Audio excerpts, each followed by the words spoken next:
Gold trusted gold buyers మీరు తాకట్టు పెట్టిన బంగారాన్ని విడిపించి ఈ రోజు ఉన్న మార్కెట్ ధరకు కొనబడను. మీ ప్రీవియస్ ఇంటర్వ్యూస్ చూసినప్పుడు I don't want to dig the past, నేను దానికి వెళ్ళాను. కాకపోతే బోల్డ్ అని ఇవన్నీ జరిగిన తర్వాత వాటన్నిటి నుంచి సుధమ్మ బయటపడ్డారు. చాలా కాన్ఫిడెంట్గా, నేను బోల్డ్ అన్నాను, నేను మళ్ళీ చాలా చాలా కాన్ఫిడెంట్గా ఉన్నారు. సెల్ఫ్ గురించి ఆలోచిస్తూ ముందుకు వెళ్తున్నారు. సైకలాజికల్గా ఎఫెక్ట్ పడకుండా మీ మీద మీరు ఫోకస్ పెట్టుకొని వెళ్తున్నారు. ఒక ట్రామా ఎదురైంది, ఏడ్చే సిచ్యువేషన్స్ ఉన్నాయి, ఎవరికి చెప్పుకోవాలో అర్థం కాని పరిస్థితులు, మనతో ఎవరున్నారో లేని పరిస్థితులు ఉంటాయి. దాని నుంచి బయటికి రావడం అనేది నాట్ దట్ ఈజీ టాస్క్ కానే కాదు, చాలా ఛాలెంజెస్ ఉంటాయి. ఎలా బయటపడతారు మీరు? అదే ఇందాక నేను చెప్పినట్టు ఐ లవ్ మై సెల్ఫ్. నా వల్ల అవుతుందని నేను అనుకుంటాను. నేను ఫెడప్ అయ్యానంటే, వెక్స్ అయి కూర్చున్నానంటే చెయ్యలేను అని నెగటివ్గా ఆలోచించానంటే చేయలేను. వచ్చింది, ఫేస్ చేద్దాం. అవి బేసికలీ ఏంటంటే, ఒక ప్రాబ్లం వచ్చిందంటే ఆ ప్రాబ్లం నుంచి ఎలాగా అని సొల్యూషన్ ఆలోచిస్తాను, ఎందుకు వచ్చిందే అన్నది ఆలోచించను. బేసికలీ నా క్యారెక్టర్ అంతే. ఒక క్యారెక్టర్ ఇచ్చారంటే ఈ క్యారెక్టర్ ఎలాగ ఉంటుంది అని గ్రాఫ్ చేసుకుంటాను నేను. ఆ తర్వాత క్యారెక్టర్ చేస్తాను. అలాన్నప్పుడు లైఫ్లో కూడా అంతే. వచ్చింది, జరిగింది, పెయిన్ అనుభవించిపోయేది నేను, అనుభవించి చూద్దాం. అది కూడా లెసన్. అంటే ఒక లెసన్ దొరికింది నాకు, ఒక ఎక్స్పీరియన్స్ దొరికింది, దాటి బయటకు వస్తాం. గుంట ఉంది, దాటి అవతలకి వెళ్ళాలి.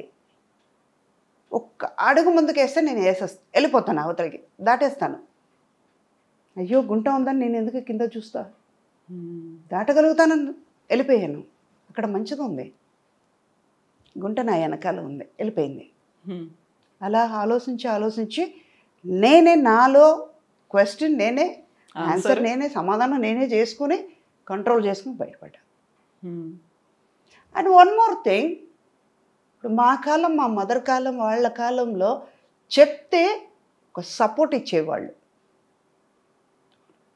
ఇప్పుడు యాజ్ పర్ మై నాలెడ్జ్, నా ఎక్స్పీరియన్స్ వరకు సుధా గారికి అయిపోయిందిరా, అయిపోయింది. ఆవిడ ఇంకా ఇప్పుడు ఫేస్బుక్లో రాసిన వాళ్ళలాగానే కదా.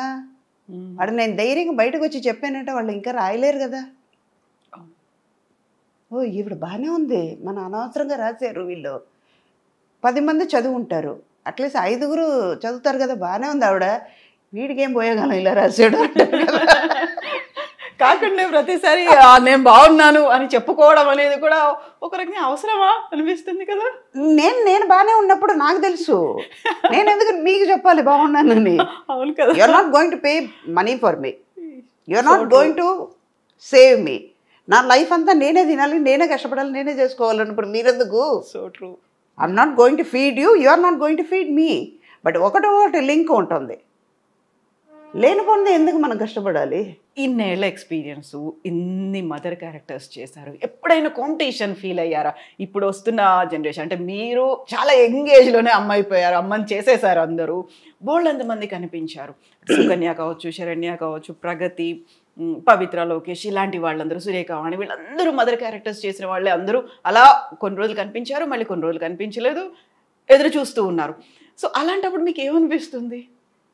ఇంతమంది కనిపిస్తున్నారు, అందరూ మదర్ క్యారెక్టర్స్, అందరూ మళ్ళీ చాలా చాలా గ్లామరస్గా ఉంటారు. మీ కళ్ళకి వాళ్ళు గ్లామర్గా కనిపిస్తున్నారు అంతే, నాకు గ్లామర్గా లేదు. ఒక సురేఖ వాణి, ఒక హేమ, ఒక ప్రగతి, వాళ్ళు అంతే. సుధాకున్న రికార్డు లేదు కదమ్మా. సుధా 43 years ఇంకా స్టెబిలిటీ కరెక్ట్గా ఉన్నాను. సుధా రికార్డులో ఎన్ని పిక్చర్లు చేశాను, ఎన్ని హిట్ పిక్చర్లు చేశాను, ఎంత పెద్ద పెద్ద హీరోస్తో చేశాను, ఎంత పెద్ద డైరెక్టర్స్తో వర్క్ చేశాను. ఇప్పుడు ఉన్న వాళ్ళు ఒక మించిపోతే ఒక 10 పిక్చర్లు చెప్పుకుంటున్నారు, నేను 1000 పిక్చర్లు చేయగలిగాను.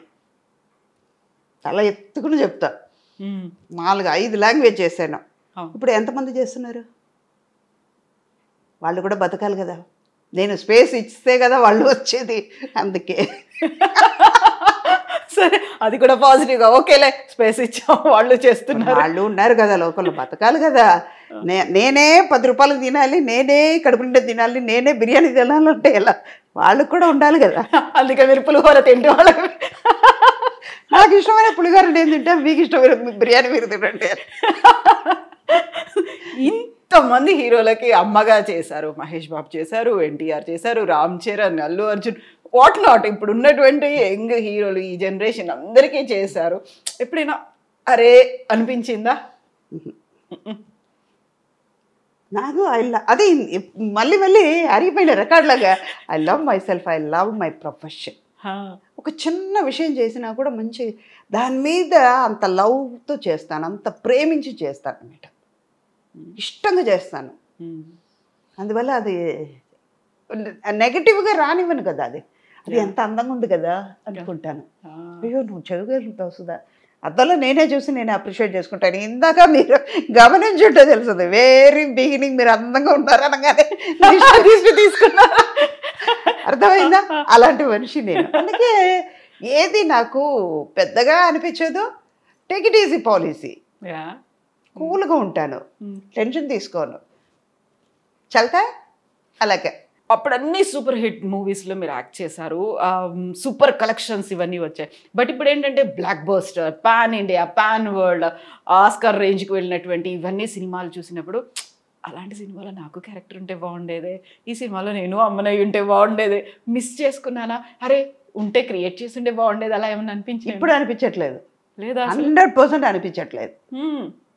మనం చేస్తాం కదా, పాత వాళ్ళని చూసేటప్పుడు కనిపిస్తుంది, ఒక జయసుధ గారిని చూసేటప్పుడు కనిపిస్తుంది, జయప్రద గారిని చూస్తే అనిపిస్తుంది, ఓకే సావిత్రి గారిని చూసేటప్పుడు అనిపిస్తుంది, సుచేత గారిని చూసేటప్పుడు అనిపిస్తుంది. ఇప్పుడు అసలు లేదు, 200% కూడా అనిపించదు. 100% కాదు, 200% చెప్తాను. I'm not. నాకు ఇంతకంటే మంచి క్యారెక్టర్స్ నేను చేశాను. ఆమె చెప్పుకోవచ్చు, మన్మధుడు చెప్పుకోవచ్చు, నువ్వు లేక నేను అలాంటి క్యారెక్టర్ నేను చేసిన తర్వాత గ్యాంగ్ లీడర్ చేశాను. అలాంటప్పుడు నేను ఎందుకు ఇప్పుడు ఉన్నది నేను కంపేర్ చేసుకోవడం? వీళ్ళెవరు నాకు పోటీ కూడా కాదు.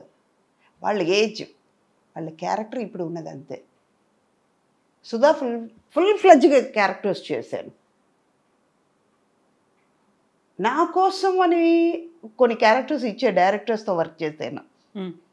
అలాంటప్పుడు నేను వీళ్ళందరినీ ఎవరిని పోటీ కాదు, రాలేరు. పోటీ సుధా అంటే సుధాకు మాత్రమే పోటీ, రీప్లేస్ సార్. అంతే, ఆల్టర్నేటివ్ రీప్లేస్మెంట్లు అసలు ఏమీ లేవు. ఇంకా సుధా లేరా, ఓకేలే అని వెయిట్ చేస్తూ ఉంటారు. కానీ సీనియర్ ఎన్టీఆర్ గారితో చేశారు, జూనియర్ ఎన్టీఆర్ గారితో కూడా చేశారు. ఆ మెమరీస్ అనేవి ఎలా ఉంటాయి అసలు? ఆ ఫ్యామిలీలో అందరితోనూ వర్క్ చేశాను. బాలకృష్ణ గారితో చేశారు. అంటే ఇది ఏంటంటే అక్కడ సీనియర్ లేదు, జూనియర్ లేదు, అందరితోనూ వర్క్ చేస్తాం అన్నది అక్కడ. అలా ఫ్యామిలీ అంటే ఇప్పుడు ఎన్టీఆర్ గారి ఫ్యామిలీతో చేశారు, చిరంజీవి గారి ఫ్యామిలీతో చేశారు, అండ్ నాగార్జున గారి ఫ్యామిలీతో చేశారు. ఇలా ఫ్యామిలీ జనరేషన్లు లక్కీగా ఇప్పుడు కొంచెం తగ్గింది కాబట్టి, లేకపోతే ఇప్పుడు కూడా అంటే మనకి రోజు బిర్యానీ పెడితే బోర్ కొడుతుంది కదా, అందుకే సుధా కాకుండా ఇంకో వాళ్ళు తీసుకొచ్చి పెడదాం కొన్నాళ్ళకి, చూద్దాం. అదే 2 రోజులు బిర్యానీ తిందాం, 3వ రోజు ఆటోమేటిక్గా పెసరట్టుకి వెళ్తాం, 3వ రోజు ఉప్మాకి, 4వ రోజు ఉప్మాకి వెళ్దాం, 2 రోజులు పెసరట్ అయిపోయింది. అలాగే ఇది కూడా. ఓకే, కొన్ని చేంజెస్ ఉంటాయి అన్అవాయిడబుల్గా. అంటే నిన్న కట్టుకునే శారీ మళ్ళీ ఇవాళ కట్టలేము, అదే కలర్ శారీ కట్టలేము. అవును, మనకే అనిపిస్తుంది ఇదే కలర్ రేపు కూడా కడితే, నిన్ననే కదా కట్టాము మళ్ళీ ఇదే కలర్ ఎందుకు, మనకే అనిపించేటప్పుడు మన చూసేవాళ్ళకి ఎలా ఉంటుంది? ఇంత మెచ్యూర్డ్